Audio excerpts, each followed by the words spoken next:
Balto é uma belíssima animação de 1995 que trouxe uma história real em um formato mais acessível e confortável de se ver. Porque sim, a jornada de Balto e seus companheiros aconteceu por um motivo muito nobre. Foi um feito incrível, mas ao contrário do que vemos na animação, a história real tem reviravoltas não tão inspiradoras assim. Então bora lá relembrar e exaltar a beleza do que foi feito na animação, mas também falar sobre o lado sombrio que o ato de heroísmo desses cães não merecia ter. Esse tema foi uma incrível sugestão de Jorém, Red Flower, Homem-Aranha, que deve estar felizão porque ganhou mais uma animação espetacular, N Silva, Gabriele Moutinho e Jordan. Muito obrigada pela sugestão de vocês, pessoal. Eu espero que gostem do vídeo. Eu sou a Animaníaca, sejam todos muito bem-vindos ao meu canal. Antes de começarmos, se você é novo por aqui e gostar do conteúdo, considere me dar essa ajudinha se inscrevendo aqui no meu canal e compartilhando com quem você acha que também vai gostar. Like e comentário também ajudam bastante. Desde já, muito obrigada. Agora sim, recado dado, vamos começar!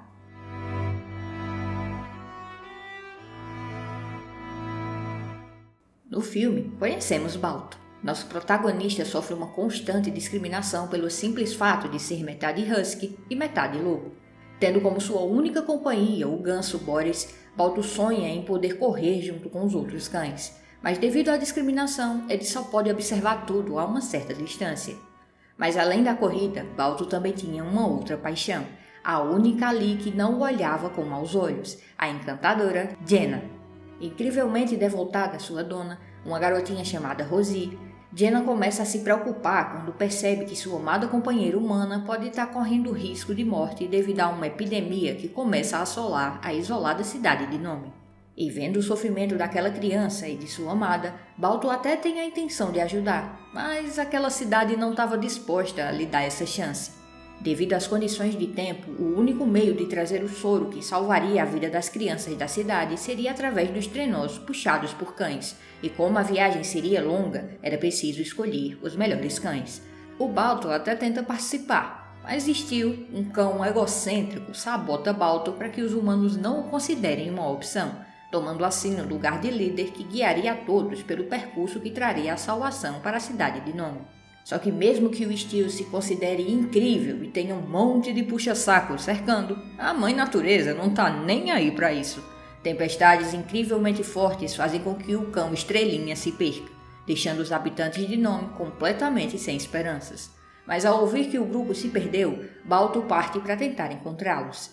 Depois de ser ajudado por seus amigos e pela Jenna para passar por um primeiro obstáculo, Balto segue sozinho para ganhar tempo, sempre marcando seu caminho para que também não se perdesse. Quando finalmente encontra o grupo, o orgulhoso Steel, que não tá nem aí para as crianças e só quer a glória para si, não aceita a ajuda de Balto, criando um conflito que poderia ser evitado se esse bando de pamonha aí fizesse alguma coisa, além de puxar o saco do exibido. Só que o Steel acaba levando a pior nessa briga, e orgulhoso e egoísta como é, ele estraga as marcações feitas por Balto e chega à cidade contando mentiras sobre como ele foi o único sobrevivente daquela jornada terrível.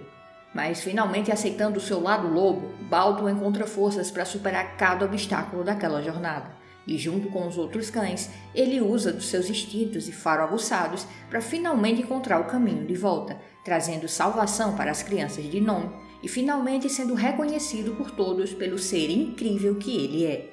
Enquanto o Steel, ele cai no esquecimento que sempre mereceu. Olha, gente, eu considero esse filme uma joia por diversos motivos. Entre eles está, é claro, o belíssimo trabalho de animação que é de encher os olhos.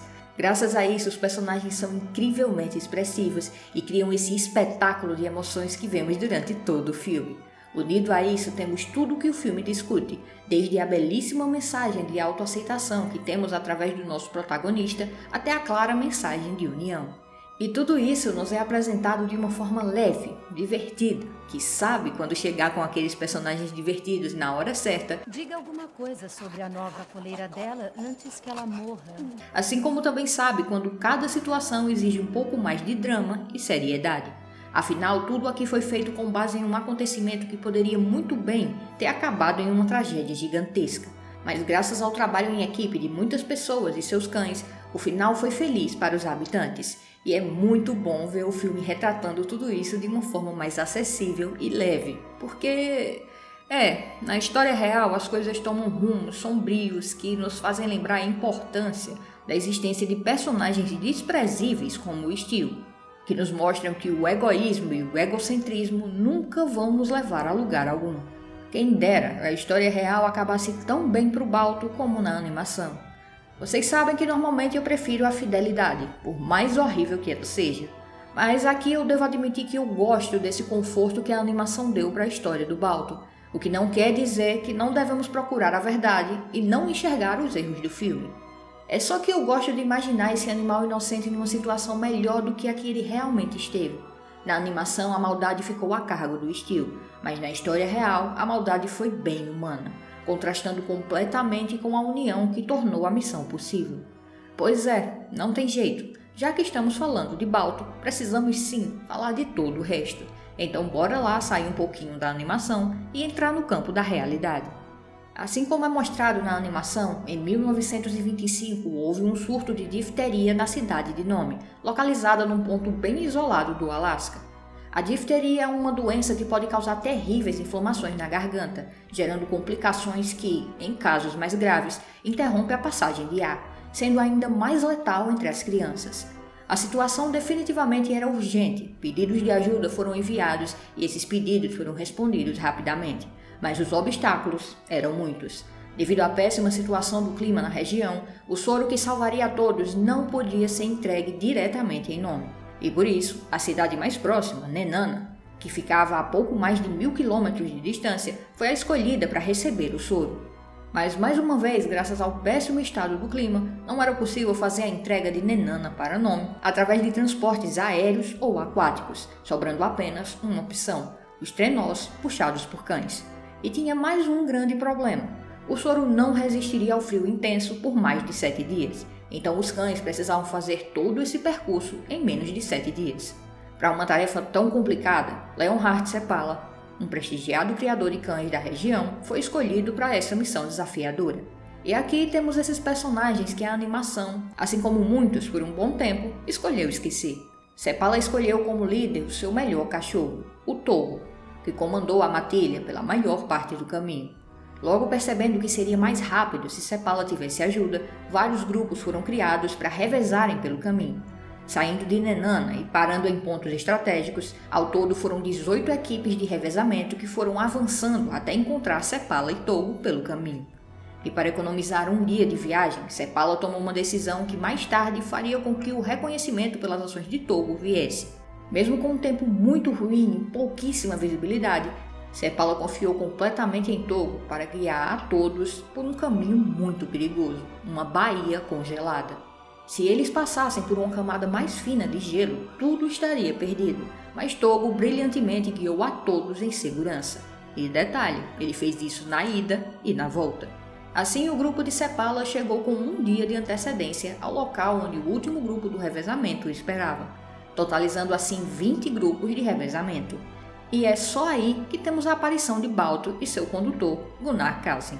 Embora Togo tenha sido fundamental para o sucesso e feito a maior parte do percurso, foi Balto que chegou com o soro até a cidade de Nome. E é aí que os problemas começam. Embora as pessoas da região soubessem da importância de Togo, quando a história heróica começou a se espalhar pelos Estados Unidos, todos davam os créditos apenas para Balto e Gunnar. Era como se eles não fizessem parte de um revezamento que contou ao todo com 20 equipes, como se tivessem feito tudo sozinhos. Transformaram um espetacular trabalho em equipe num protagonismo ridículo e Gunnar passou a ganhar muito dinheiro com diversas aparições que fazia junto com Balto. A partir daqui eu já comecei a ficar muito desconfortável. Ver esse cachorro lindo que fez tanto pelas pessoas agora sendo tratado como se fosse parte de um show. Sinceramente, acho que depois de tudo que ele e sua matilha passaram, tudo o que precisavam era de descanso e não ser jogado de um lado para outro em nome de uma fama que para ele não serve de absolutamente nada. As pessoas parecem esquecer que essa vaidade e desejo pela fama é algo humano e que para o animal aquilo não devia estar sendo muito confortável. Mas a situação piora. Acontece que Balto era um cão rejeitado por Seppala, que acreditava que Balto não tinha jeito para os negócios para o trenó. Mas Gunnar, por outro lado, sempre gostou dele. E agora Sepala via seu rejeitado levando todo o crédito para aqueles feitos, enquanto seu amado Togo não recebia reconhecimento algum. E, gente, eu até entendo que ele tenha ficado frustrado por Togo não ter recebido reconhecimento algum.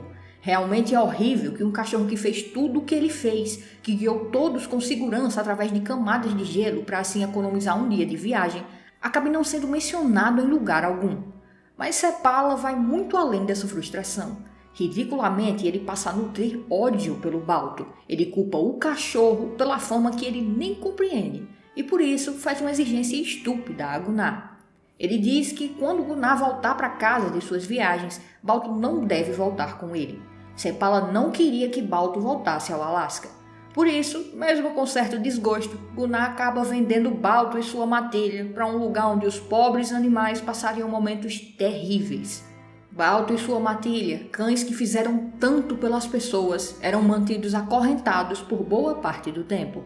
A alimentação não era das melhores, e ele só saía de suas correntes para tirar fotos com pessoas mais abastadas. Olha só como as pessoas podem ser horríveis. Depois de tudo que ele fez, podia ser esse o seu fim, num lugar horrível desses. Mas finalmente alguém interveio. Depois de 1 ano de sofrimento, relatos dos maus tratos chegaram até um empresário que amava cães, e ele levantou uma campanha de doação para que pudessem pagar pela liberdade de Balto e seus companheiros. A campanha foi um sucesso absurdo, e com isso, Balto e seus companheiros finalmente foram libertos e viveram o resto de suas vidas no zoológico de Cleveland, onde finalmente tiveram mais conforto. Mas infelizmente, o fim de sua vida não foi tão tranquilo, porque ele precisou ser sacrificado por estar sofrendo muito devido a um câncer. Além da estátua que vemos no filme, o corpo de Balto também permanece em exposição em um museu. Já Togo teve todo o suporte de um lar amoroso. A viagem o deixou com muitos ferimentos, mas eles foram tratados e ele pôde descansar até que a idade cobrou o seu preço e ele também precisou ser sacrificado para evitar o sofrimento. Seu corpo também permanece em exposição e o seu reconhecimento tão merecido também chegou. Pois é, pessoal, como podem ver, uma história que deveria ser marcada pela força da união acaba sendo manchada pelo orgulho e egocentrismo. Sinceramente, me dá muita raiva de ver como os envolvidos transformaram algo tão lindo numa história tão triste. Parece que simplesmente esqueceram que tudo foi feito pelo bem das crianças, esqueceram das vidas que foram salvas e de como foi bonito de ver todas aquelas pessoas e cachorros se unindo por um propósito tão nobre. Essa perseguição humana pelo protagonismo, essa necessidade de taxar os outros, de creditar apenas um pelo trabalho de muitos, é algo muito triste e que trouxe consequências terríveis para aqueles que menos mereciam, os cachorros. É bizarro de ver como as pessoas são capazes de fazerem coisas incríveis quando estão juntas e ainda assim, no fim do dia, jogar tudo isso pro alto em nome da fama, em nome desse protagonismo vazio que insiste em tentar esquecer que somos muito mais fortes quando estamos juntos. Não consigo deixar de traçar esse paralelo entre o Steel e tudo de ruim que aconteceu na história real. Eu sei que isso provavelmente não foi a intenção dos realizadores da animação, até porque o Togo sequer foi mencionado aqui, mas é muito interessante como a personalidade do Steel casa perfeitamente com as ações egoístas das pessoas em relação aos acontecimentos. Nada era sobre as vidas que foram salvas, era tudo sobre ele. Assim como nos acontecimentos reais, onde nada mais era sobre o que foi feito, e sim sobre os envolvidos. Transformaram uma linda história de trabalho em equipe num circo egoísta. Por isso gosto muito de como a animação se sai aqui ao mostrar o quanto os atos do Steel são reprováveis e o quanto precisamos aprender que em conjunto somos muito mais fortes, que não existe isso de pessoa mais importante. Todos nós somos necessários. Essa história não deveria ser apenas sobre Balto ou apenas sobre o Togo. Essa história é sobre todos. Foram 20 grupos que arriscaram suas vidas num clima intenso. 6 cães chegaram a falecer por hipotermia. A jornada foi difícil e desafiadora para todos, e todos ajudaram a salvar diversas vidas. Sinceramente, chega desses protagonismos sem sentido, né? Por fim, Balto é uma excelente animação pela forma que escolhe contar a sua história. Mesmo se baseando numa história heróica cheia de problemas, o filme aproveita para discutir questões importantes de forma leve e acolhedora. Vemos Balto enfrentando os julgamentos do mundo até se aceitar por completo e descobrindo um valor imenso naquilo que o faz diferente de todos. Porque somos todos diferentes e justamente por isso somos todos necessários. Claro que o protagonismo aqui existe, mas aqui ele existe para levantar questões importantes como a autoaceitação e expor o quanto a discriminação é algo vergonhoso. É até irônico notar que a animação aqui pode nos ensinar muito mais que a realidade. E por hoje isso é tudo, pessoal. Se ficou até aqui, gostou, mas ainda não está inscrito, me ajuda aí, se inscreve e compartilha com quem você acha que também vai gostar. E se quiser saber quais animações vão passar por aqui e saber certinho quando o vídeo novo chegou, me segue lá no Instagram. Muito obrigada pela atenção até aqui. Por hoje é só, mas toda semana eu volto para falar mais sobre animação, então até lá!